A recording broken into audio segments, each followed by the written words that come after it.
pemirsa, Anda masih menyaksikan Hidup Sehat dan dokter, di segmen ini kita juga membuka pemirsa konsultasi gratis. Anda bisa menghubungi nomor telepon yang tertera di layar televisi Anda.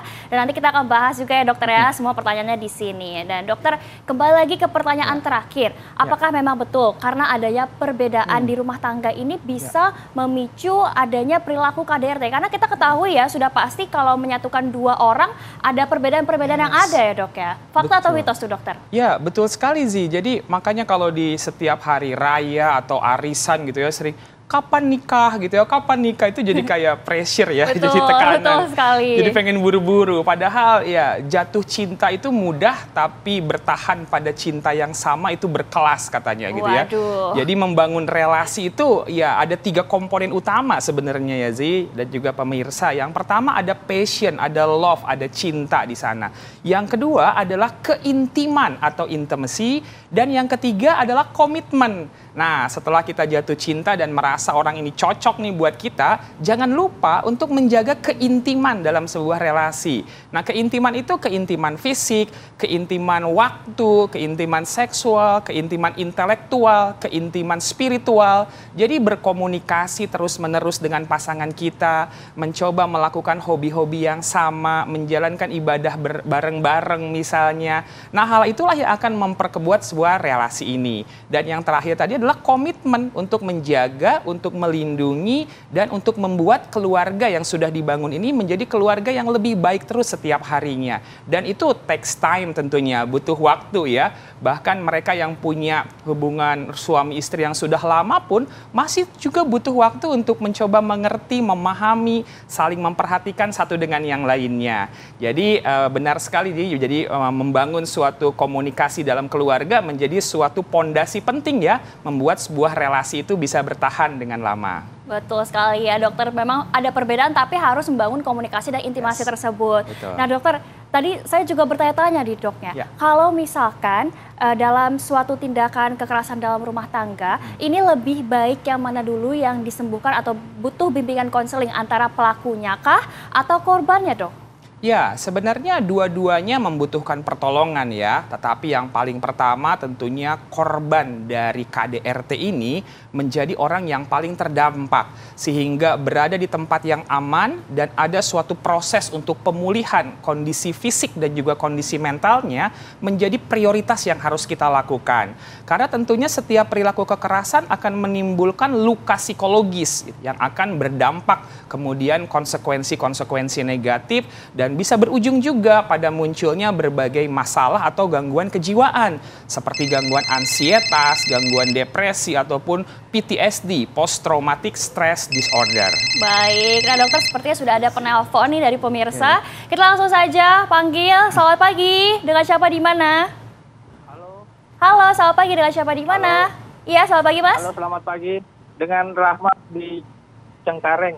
Baik, Mas Rahmat di Cengkareng, boleh langsung bertanya ke dokter Argo. Ini Pak Dokter, saya mau tanya nih. Biasanya kan KDRT kan perempuan aja tuh. Kalau laki-laki itu kan kita kadang-kadang handphone kita diperiksain sama istri, bergaul sama temen, nggak boleh segala macam lah pokoknya.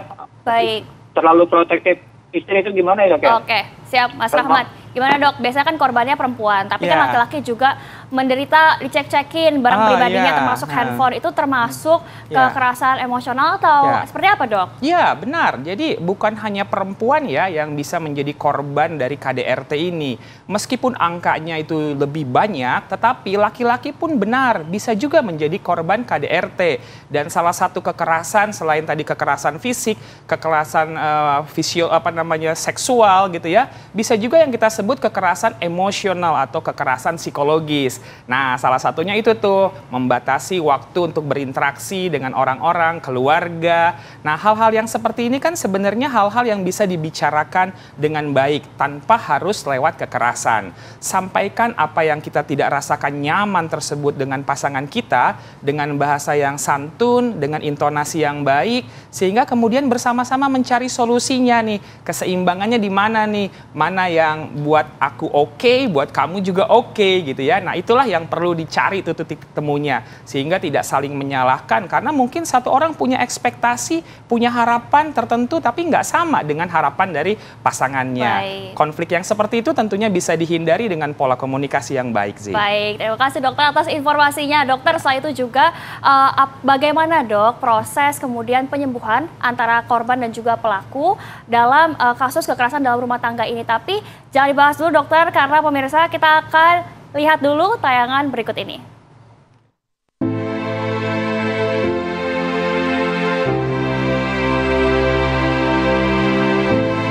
Pemirsa, gangguan bipolar merupakan suatu gangguan jiwa yang bersifat episodik dan ditandai dengan gejala-gejala manik, hipomanik, depresi, atau episode campuran yang biasanya terjadi berulang dan berlangsung menahun. Jenis gangguan jiwa ini sering berkembang di akhir masa remaja atau dewasa awal seseorang. Tercatat, ada banyak tokoh besar dunia yang ternyata mengidap gangguan bipolar dan namanya terus dikenang hingga saat ini. Pertama, Vincent van Gogh. Pelukis asal Belanda ini tak terkenal sebagai pelukis saja. Dirinya juga merupakan seorang pejuang bipolar. Bahkan hari lahirnya pada 30 Maret dijadikan sebagai hari bipolar sedunia dan menjadi salah satu cara untuk melawan stigma terhadap penderita gangguan bipolar. Kedua, Winston Churchill. Saat sedang berada dalam periode hipomanik atau hypomania, Churchill dapat bekerja semalaman. Berkat itulah, Churchill berhasil menulis 43 buku sembari tetap melakukan tugasnya sebagai Perdana Menteri Inggris. Ketiga, Isaac Newton. Newton menunjukkan tanda-tanda gangguan bipolar sejak usia sangat muda. Newton adalah seorang anak pendiam yang tidak banyak bermain dengan anak lain. Keempat, Beethoven. Saat berada dalam fase mania, Beethoven dapat menulis beberapa karyanya dalam satu waktu. Terakhir, Buzz Aldrin, orang kedua yang mendarat di bulan dan juga pilot pertama yang berhasil mendaratkan pesawat di bulan, ternyata juga mengalami gangguan bipolar.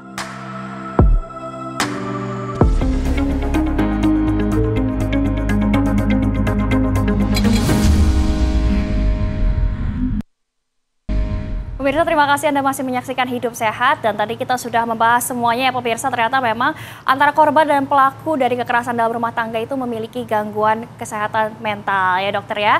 Dokter, terakhir boleh memberikan tips kepada pemirsa di rumah bagaimana cara penyembuhan atau bagi pelaku dan korban KDRT tersebut?